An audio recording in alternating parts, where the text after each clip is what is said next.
Good evening. India's External Affairs Minister Dr. S Jaishankar in China for the Shanghai Cooperation Organization Foreign Ministers meeting met the Chinese President Xi Jinping along with other SCO foreign ministers.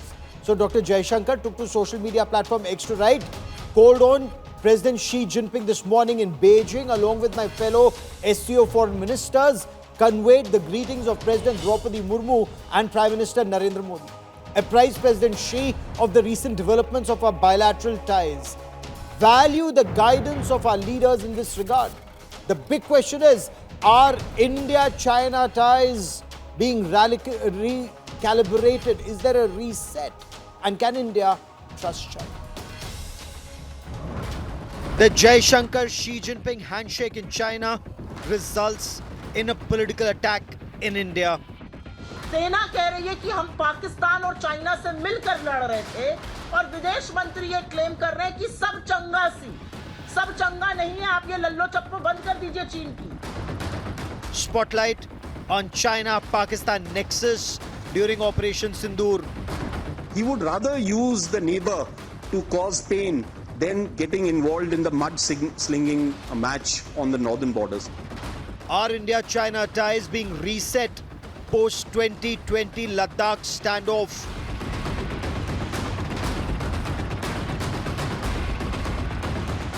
Beijing speaks of the dance of the dragon and the elephant.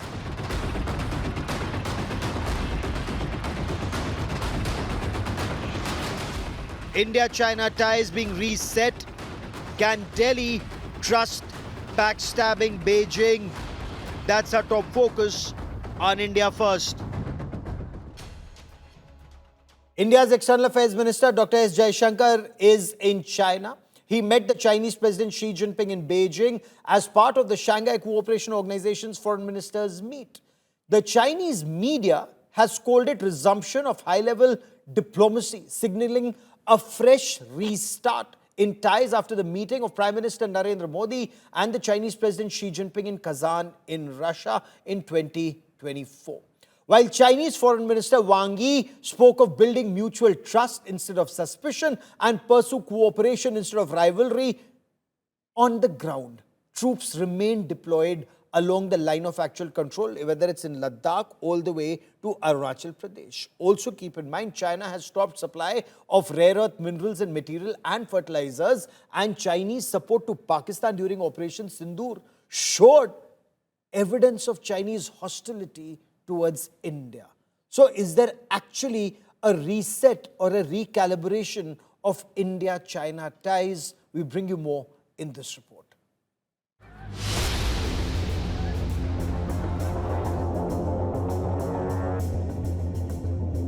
It's been 5 tense years since the Galwan clash. And now External Affairs Minister S Jaishankar stepped onto Chinese soil and met President Xi Jinping, signaling a thaw in ties amid ongoing tensions.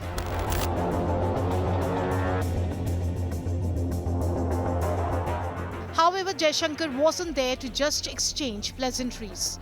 He brought the voice of Prime Minister Modi straight to Xi's doorstep, signaling India's readiness for a reset of bilateral ties. Before meeting Xi, Jaishankar had met Chinese Foreign Minister Wang Yi, pushing hard on de-escalation at the volatile line of actual control. The message: peace is non-negotiable and so is respect. But the real fire was under the surface. India laid bare China's chokehold on rare earth exports, the crucial lifeline for India's booming EV revolution, and how stalled tunnel boring machines and blocked high-tech exports are threatening to stall India's futuristic bullet train dreams.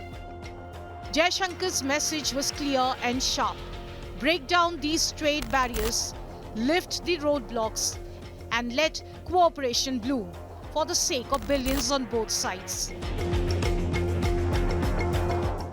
As neighboring nations and major economies in the world today, there are various facets and dimensions of our ties.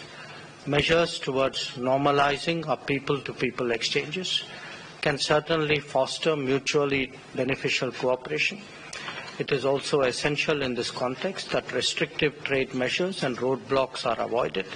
I hope to discuss these issues with you in further detail.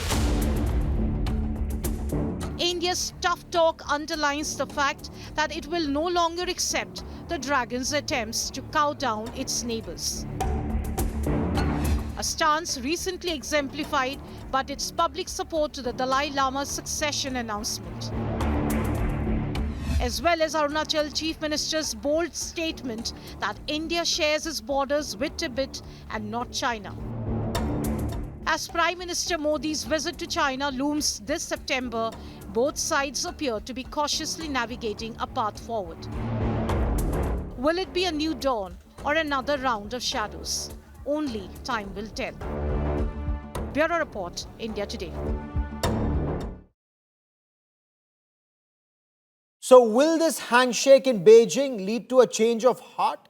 Is there actually recalibration of ties, or is there just an attempt to manage the relationship with China, given a series of hostile actions that we've seen in the past decade or so, despite India's best efforts to improve relationship with Pakistan, and China openly helping Pakistan during Operation Sindoor, not just with military hardware, but with real-time satellite-based intelligence? What should one make of this journey from Kazan in Russia to Beijing, the handshake that you see on your television screen?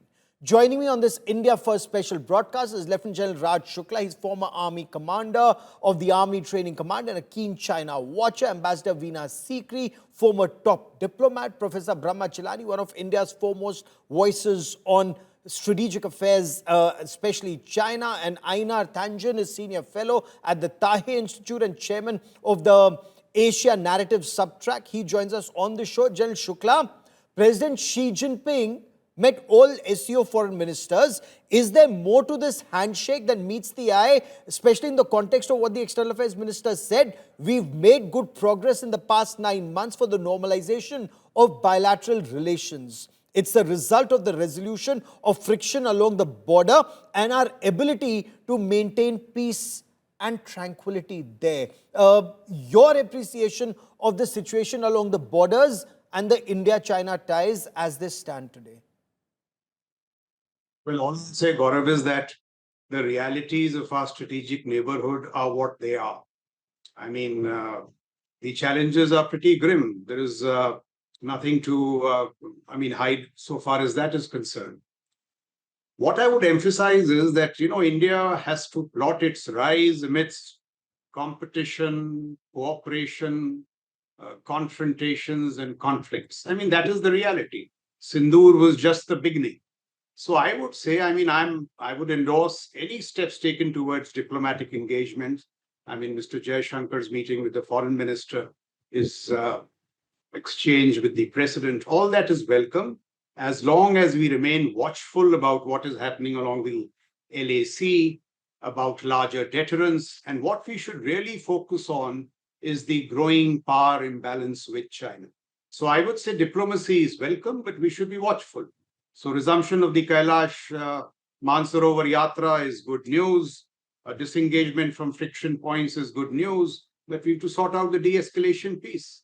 So diplomatic engagement is welcome, but we should remain watchful, strengthen our deterrence, and look very closely at the growing power imbalance with China. That is the what we hear are very sweet words from China. But we have, Professor Brahma Chilani, more than 50,000 troops on either side deployed since 2020. There's massive buildup on infrastructure on either side and openly hostile Chinese actions during Operation Sindoor, not just military hardware sales to Pakistan, but also real-time intelligence sharing. How do you read this handshake in Beijing?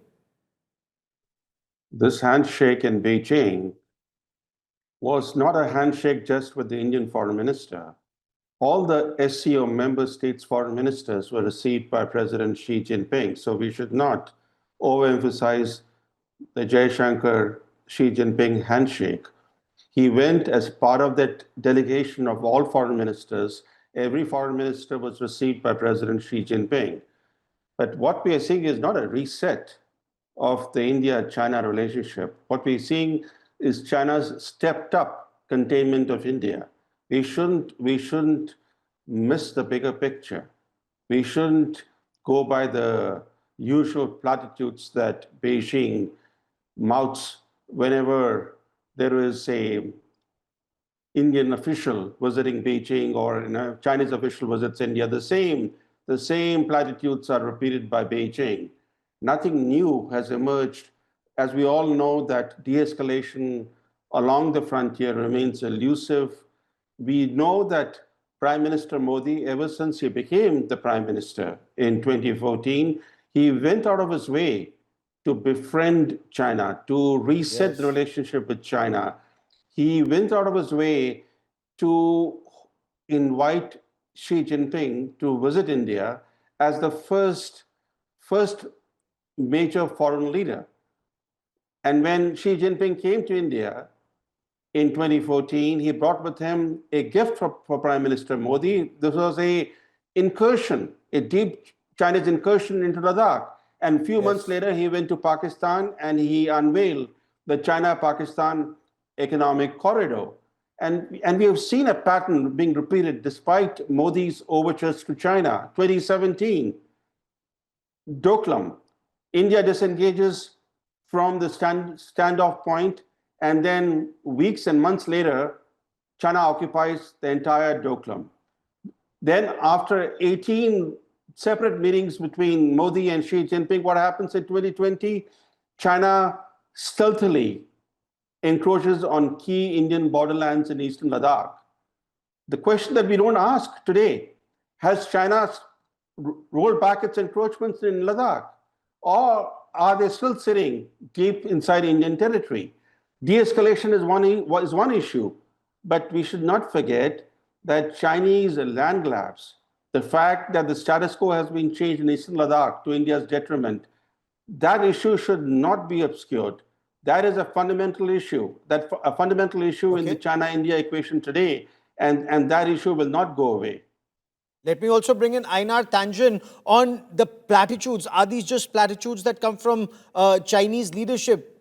For example, Wang Yi, Chinese foreign minister, Mr. Tangen, he said both sides should trust each other instead of being suspicious. Wang Yi says cooperate rather than compete. Now, how can there be cooperation, sir, when you have more than 50,000 troops on the borders on either side? The friction points remain a cause for concern. There has been no pullback of troops to their peacetime locations from 2020. Now it's 2025 July. Well, it has in fact been a number of agreements, and there has been pullback. So I think you're incorrect. As far as Professor Chilani goes, we've been on many shows. I don't think he likes China. He's never said anything nice about it. But the fact is, China is your neighbor. One of the big issues I see is that there's a difference in cultures and how both sides like to negotiate.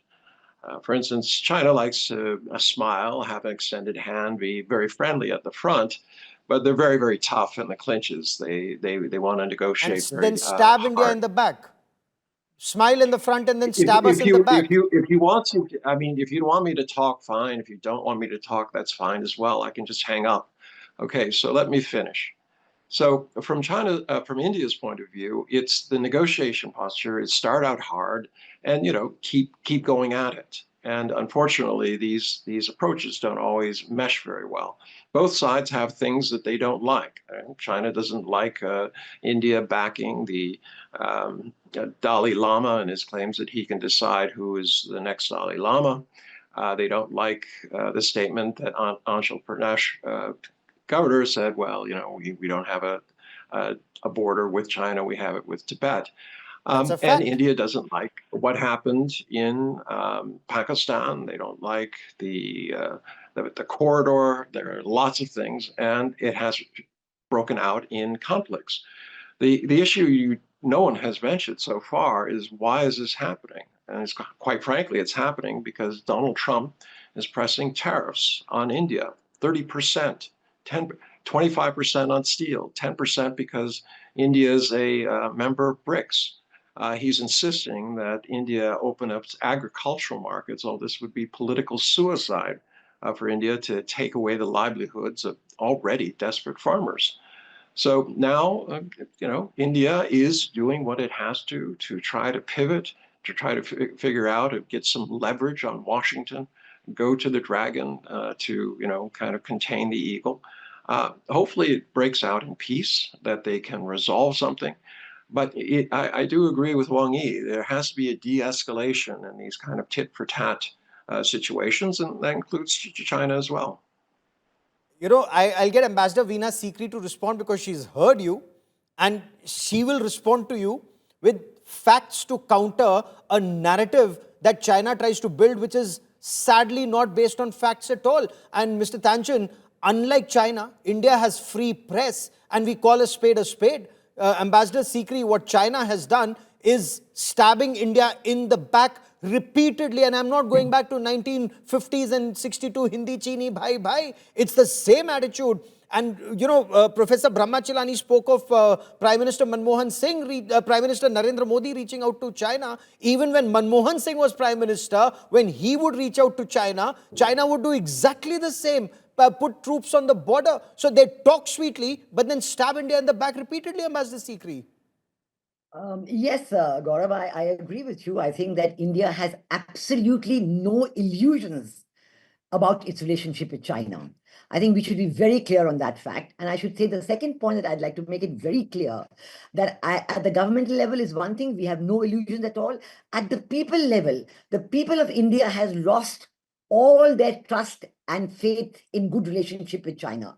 And this has happened after 2020 and the Galwan issue. That was the final blow, the break of trust, the ruining of the peaceful border, which was there for decades before that, because of agreements between India and China, and the breakdown of these agreements through the intrusion into Galwan and the violence there, the killing of people, soldiers, a large number of soldiers lost on the Chinese side as well. This has completely destroyed the faith and goodwill that the people of India had for China at one time, because they used to admire China's economic growth and economic development, and they were prepared that India should, take something from China, learn something from China. All that has been completely destroyed. As you said correctly, our Prime Minister has made every effort and has, of course, he has visited China before, and then when he became Prime Minister, President Xi Jinping came to China, India, was given full, respect and so on. But 2020 has destroyed a lot. We are willing to build back to the extent that to normalize a relationship, to have a good trade relationship, but we consistently find this stabbing in the back, as you said. For example, just last week, 300 Chinese engineers being withdrawn from the Foxconn plant, the Apple iPhones, just like that, just like that. So say, let's put as many obstacles as we can in the way. And we know that constantly we have trade barriers. You've spoken about the rare earth and other difficulties, the constant effort to bring in these barriers that will make hoping for a slowdown in India's economic growth and industrial might and progress, and saying that somehow or the other. The worst blow was, of course, during Operation Sindoor. And there have been factual statements about China's direct assistance to Pakistan through satellite imagery and so on to give them, it was as if China was part of the war on Pakistan's side. So, and it indeed was, that statement, and that's why we played out that statement of General Rahul Singh, Deputy Chief of Army Staff, General Shukla. When you hear the statement of Chinese Foreign Minister Wang Yi, two major neighboring Oriental civilizations, the essence of China-India relations is how to live in harmony. But their actions don't show that. He says, realize the dance of the dragon and the elephant. Respect, trust, and coexist peacefully and seek development together. All of these very sweet words, China's actions just the opposite, very hostile. And as Ambassador Sikri pointed out, real-time intelligence sharing with Pakistan during Operation Sindoor. Pakistan does not have those low Earth orbiting satellites. All that information China gave to Pakistan, what does that show, sir? So frankly, Gaurav, this collusivity bit doesn't surprise me one bit. I remember years back when I was the GOC in Baramulla, we saw Chinese troops helping the Pakistanis in the construction of defenses right opposite us. I used to see them on an everyday basis. So collusivity is not news to me. It's only been growing, and in Sindoor we saw that it manifested in terms of sharing of, data from the Baidu satellites, electronic warfare, so on and so forth. I think General Rahul Singh was just amplifying the reality of Sindhu, but anyone in the military knows that collusivity has been there for decades. May I also add that we have the competence to deal with this collusivity, and we demonstrated it in dramatic terms. Look at what happened to collusivity on the 10th of May. It lay shattered. So while we endorse all initiatives for peace, we are capable of taking care of what you call these Chinese stabbings in the back. The military is extremely competent. May I also point out that to Galwan, we responded with remarkable alacrity. Look what we did in Kailash. Look at the rebalancing thereafter.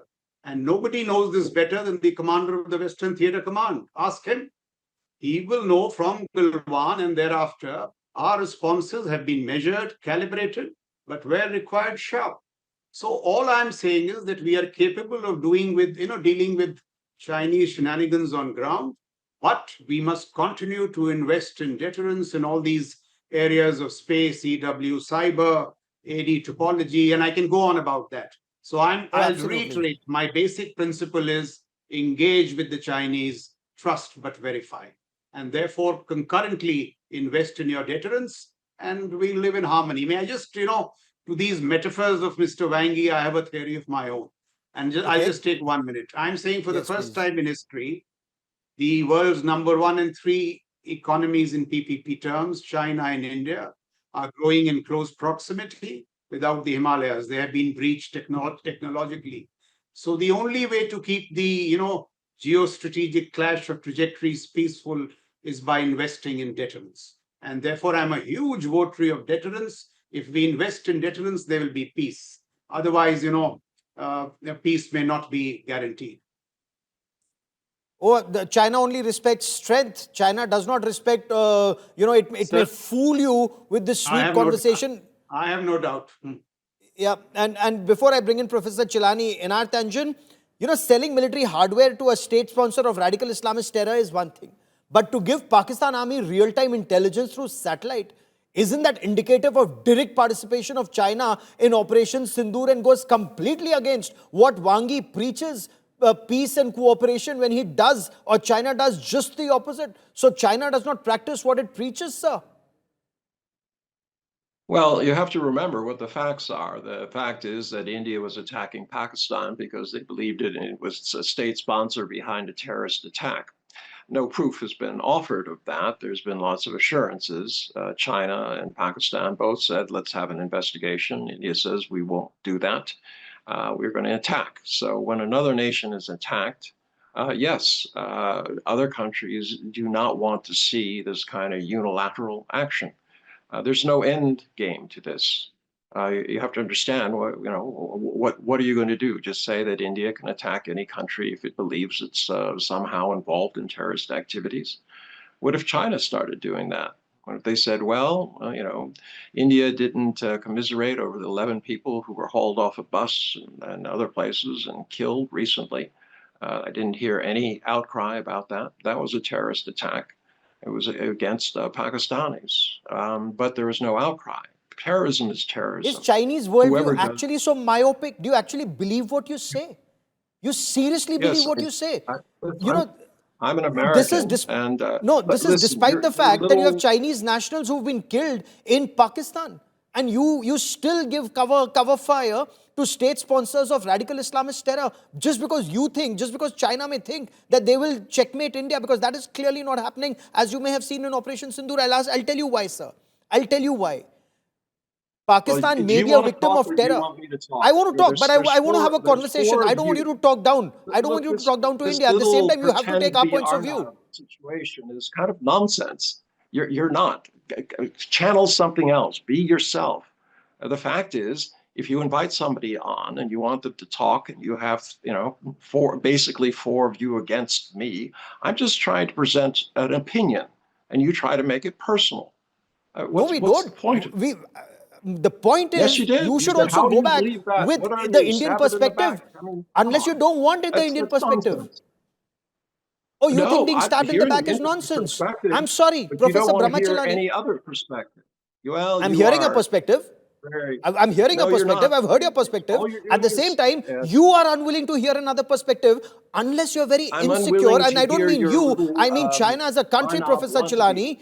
Professor Chalani, unless China is so insecure that it doesn't want to hear another perspective because it knows what it's doing is absolutely wrong. For example, when China is not sharing hydrological data on the Brahmaputra River, or it's not, giving that rare earth minerals or that heavy earth drilling machinery to India and helping Pakistan, every hostile action of China belies the sweet words of Angi, but they don't want to hear about it. So, what do you make of India's attempts to remain engaged on multilateral fora like the SCO and the BRICS, and also bilaterally? Will it improve ties, or is China only buying time till it thinks it can strike India either directly like in Galwan or through Pakistan once again?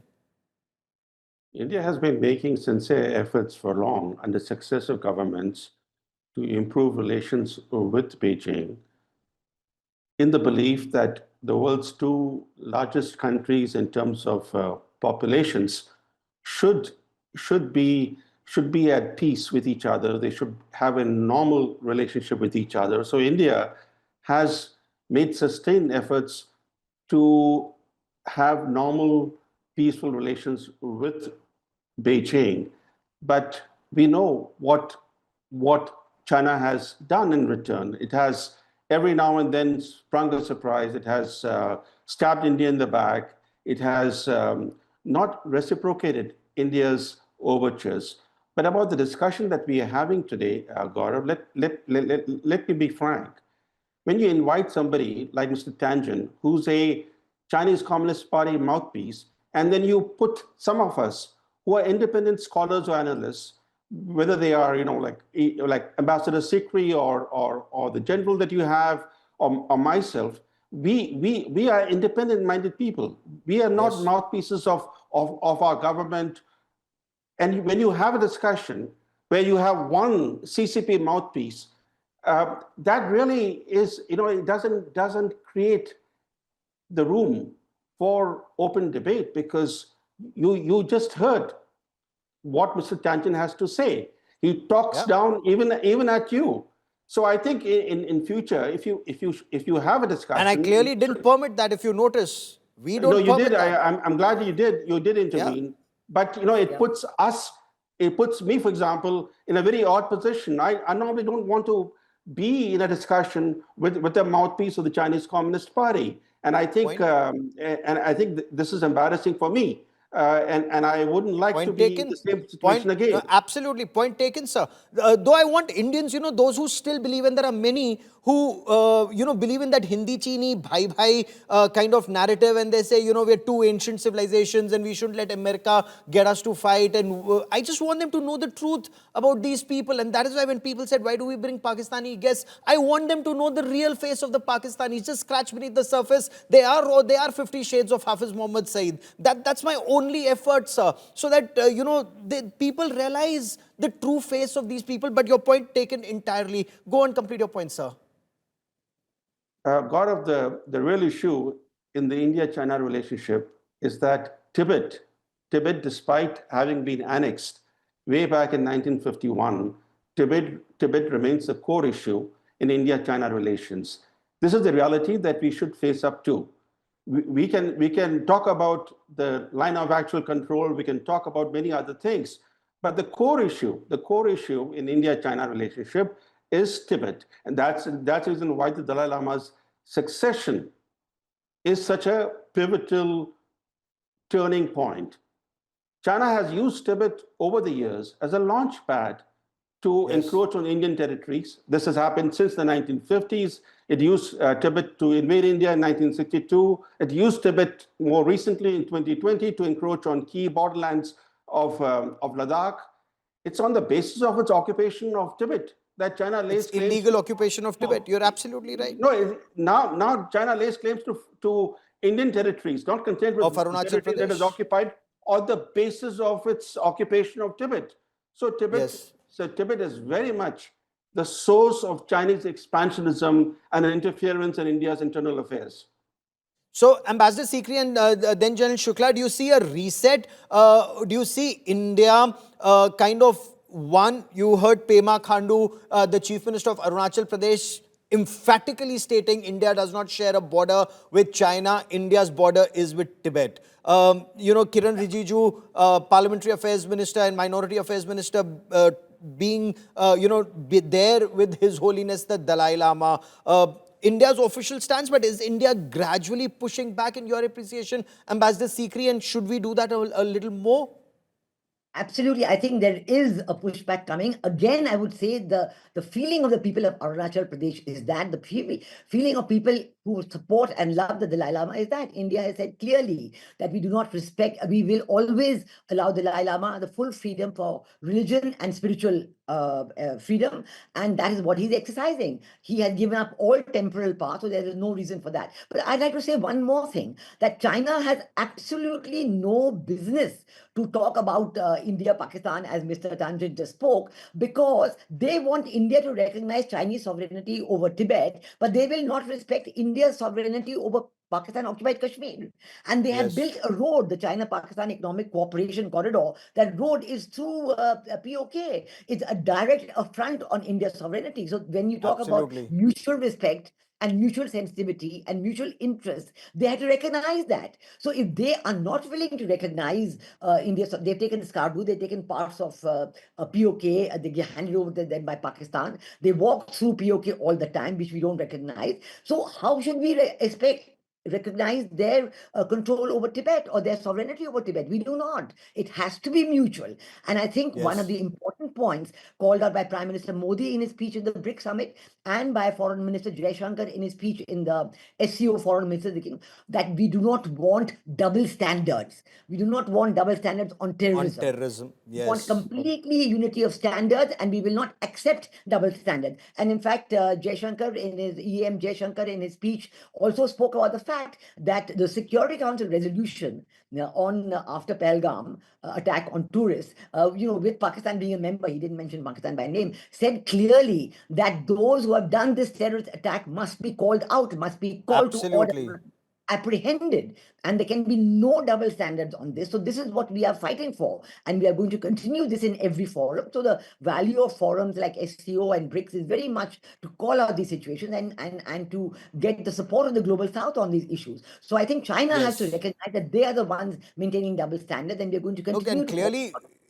China with its mentality, it will not. Countries like China and Pakistan, and this is why, and I want to come on another aspect beyond Tibet, is China trying to get Bangladesh and Pakistan together and trying to make deeper inroads in South Asia. But I'll just come to that point in a minute. We'll extend this debate and we can now talk even more freely with Mr. Tangent, not here, because Mr. Tangent is very unwilling to see the other point of view, and that just shows that how nervous they are of facts being put out in public domain, because their narrative world over fails. General Shukla, the Global Times in its editorial on Dr. Jaishankar's visit says the first in 5 years, it's a fresh restart in ties. After the leaders' October 2024 meeting in Kazan, leaders President Xi Jinping and Prime Minister Narendra Modi, it says that Indian messaging is more positive and pragmatic, reflects the optimism about bilateral improvement. Now, does China believe this, or China just says this so that India, or at least some in India, will believe in that Hindi Chini Bhai Bhai bogie of the 1950s, that they think that will work in 2025, and they want to continue arming Pakistan and trying to strengthen on the borders and try and take on India? Is that their game plan? See, I don't think we should, respond to China in emotional terms. Our responses must be predicated on cool, calculated, rational responses.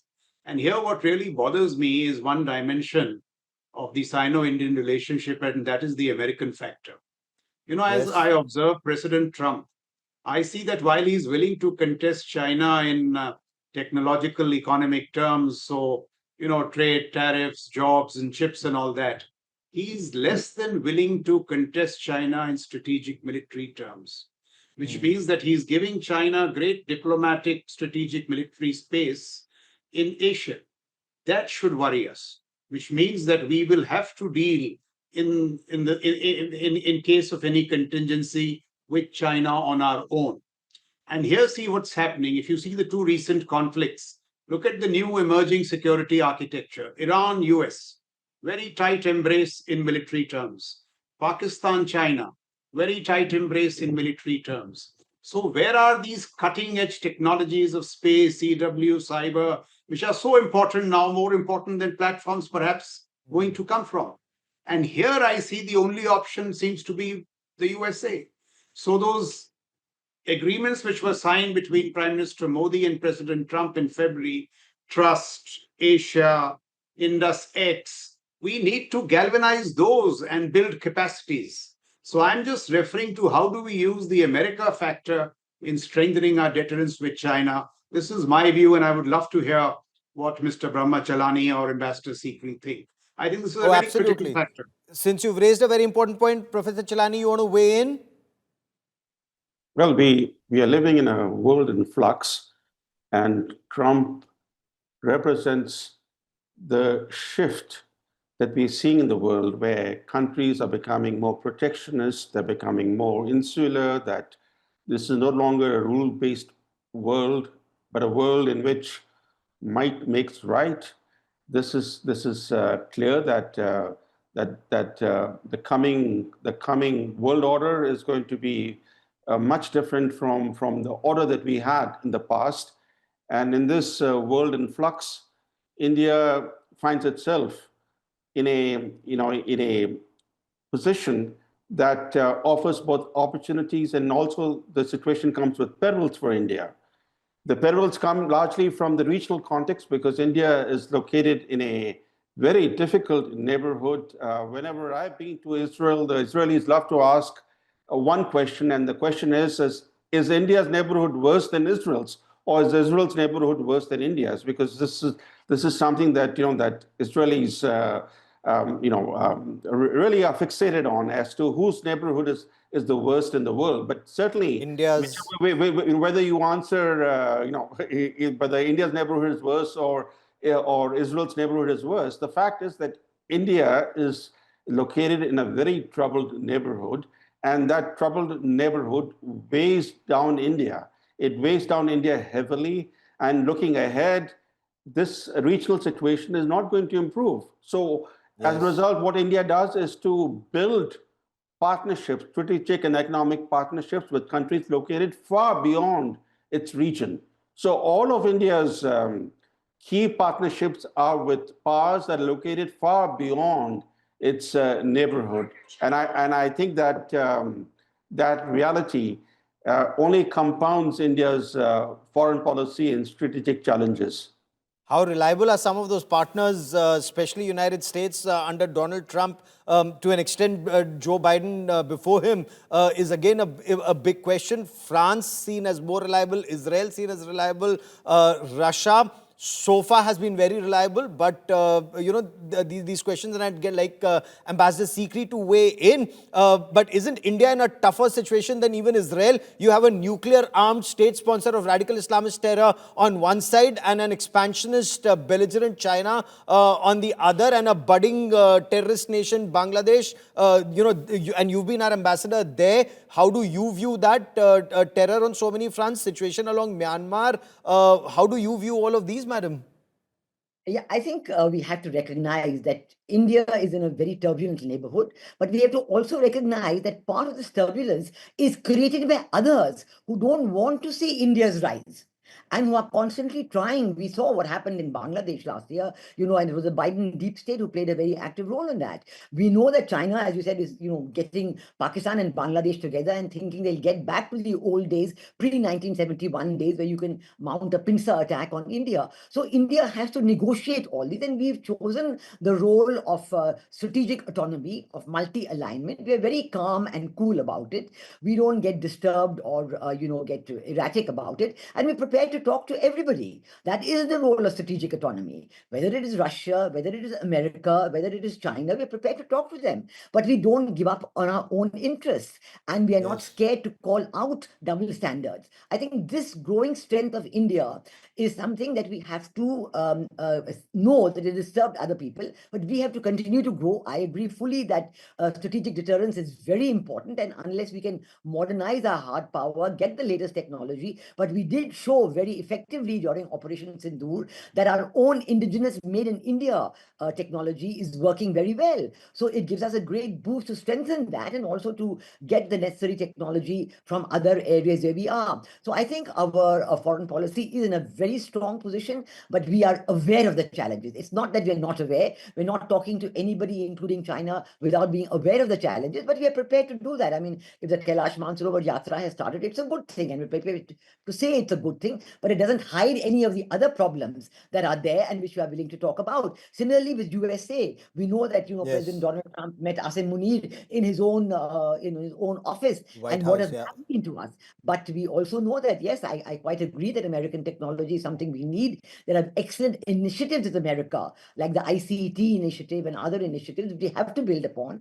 And we know the engines, the aircraft engine that we are waiting to get from America regularly, all that. So it's a constantly a balancing effort and a balancing strategy. I think we're doing well because our economy is going well and because we are able to manage our own internal technology. Look at the news which came yesterday about the oil finds in around the Andaman region and how this could really transform India's economic growth if that proves to be factually correct. So there are always these good news, but we will never be caught sleeping on the evil intentions of people like Pakistan, who are now influencing Bangladesh, who are now trying to sell tanks to Bangladesh, Turkey selling drones to Bangladesh, and that is greatly influencing the instability in Myanmar as well. We know that the Arakan army is being wooed by both China and by America, and so all these factors of instability we are fully called out on, but we are building our own strength to manage these. And that's exactly why I said we live in perhaps the toughest neighborhood in the region, and yet we come out on top, and that shows Bharat Shakti, India's strength, economic strength, diplomatic strength, military strength, and people's strength, people power in this country. We will continue to debate this. I've run out of time, or even in the extended part of our debate. General Shukla, Ambassador Secret, Professor Brahmachalani, as always, such a pleasure having you on India First. Group Captain Shubhanshu Shukla is back after his historic mission in space. 20 days he was in space, 18 days in the International Space Station. The SpaceX Dragon capsule made a perfect splashdown off the coast of California, marking the end of this flawless journey. So as Shuks begins his 7-day rehabilitation, we decode what this means for India's mission space.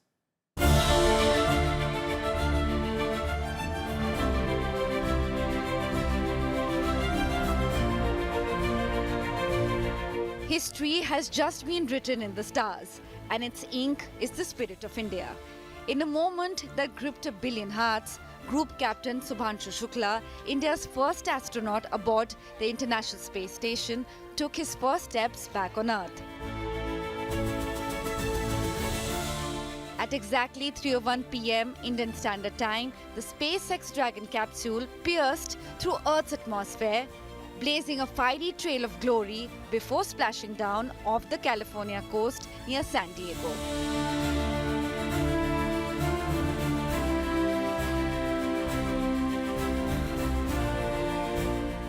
As recovery teams raced to the capsule inside, Shukla and his multinational Axiom 4 crew emerged safe and smiling.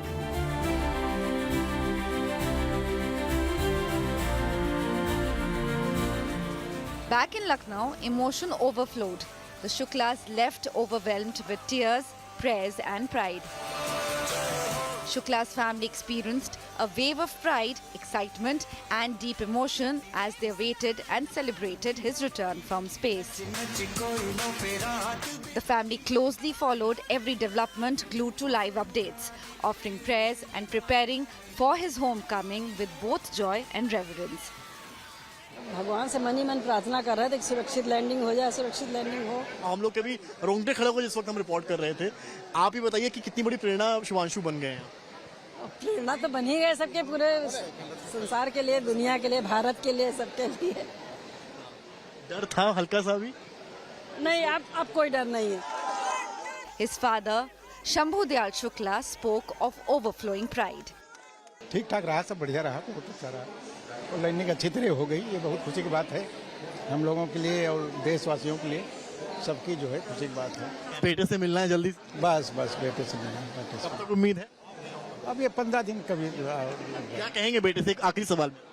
अब बेटे को गले लगाएंगे, उसको आशीर्वाद देंगे। Prime Minister Narendra Modi hailed it a milestone towards Gaganyaan, saying Shubhanshu has inspired a billion's dreams with his courage and pioneering spirit. And in New Delhi, the emotion was no less electric. Joining the celebrations was Union Minister of Science and Technology and Space, Dr. Jitendra Singh. It's a moment of pride for the whole world and a moment of glory for India as one of her illustrious sons returns back after accomplishing a successful voyage and after having conducted some of the very vital life-bearing experiments never done before. And therefore, as I said, today indeed Bharat has found an enduring space in the world of space. Now, all eyes turn on August 17th as Shubhanshu may return to Delhi, a hero's welcome awaiting a man who has become a symbol of India's celestial rise. The stars are no longer out of reach because one of our own just came back from them. This is not just a return, it is a new beginning for Gaganyaan and for India's boundless space dream. Bureau Report, India Today. So not only is Group Captain Shubhanshu Shukla the first Indian to spend maximum time in space, 20 days as against 7 days of squad leader Rakesh Sharma, Group Captain Shukla is also the first Indian on the International Space Station. But how is his experience likely to benefit India's space mission? Joining me on the special broadcast now is Shibu Kumar Tripathi, Senior Assistant Editor, Science India Today. Shibu, 18 days space mission at the ISS, 20 days in space. How will the Indian Space Research Organization leverage his findings, for example, to enhance astronaut training, spacecraft design, or mission protocols for India's first crewed spaceflight? Gaurav, India at the moment is in a development phase of its own human spaceflight mission, known as the Gaganyaan mission. It's supposed to have the first flight in 2027. Group Captain Shubhanshu Shukla is one of those astronaut designates part of the Gaganyaan mission. So his entire mission was highly important for India from a training purpose. The experience that he would have received from training across multiple countries with multiple teams, then launching into the space station, the protocols that would have been followed, living in space station, how the body has to adapt, how the cognitive skills, how the psychological skills change in the microgravity, and then the undocking and finally the splashdown. These are all meticulously designed protocols that go through in terms of human spaceflight. Launching a spacecraft is different, but when a human is involved, the risks goes way high, and we saw that during the launch preparations. The launch was delayed multiple times. ISRO chief later even revealed that on ISRO's behest, the launch were delayed because there were issues with the Falcon rocket, which were then resolved. So the hands-on experience has been one of the most interesting factors for India in terms of launching Shubhanshu Shukla. Okay. Now, Gaganyaan mission is in a training phase. The 4 astronauts are going to be in a training phase. Whatever Group Captain Shubhanshu Shukla, and we also have to know that Group Captain P. Balakrishnan Nair was a backup astronaut on this mission. Yes. So he would have also gone through the same rigors, through the same training as Group Captain Shubhanshu Shukla. Once these two come back to India, they are going to inculcate those trainings, those experiences, and those learnings into the training module for India's Gaganyaan mission. Absolutely. You know, the Sprouts project, the space microalgae study, what will all of that reveal? Over the next several days, Shibu and I will continue to get you the latest on the story, but that is all I have for you on this India First special. Many thanks for watching.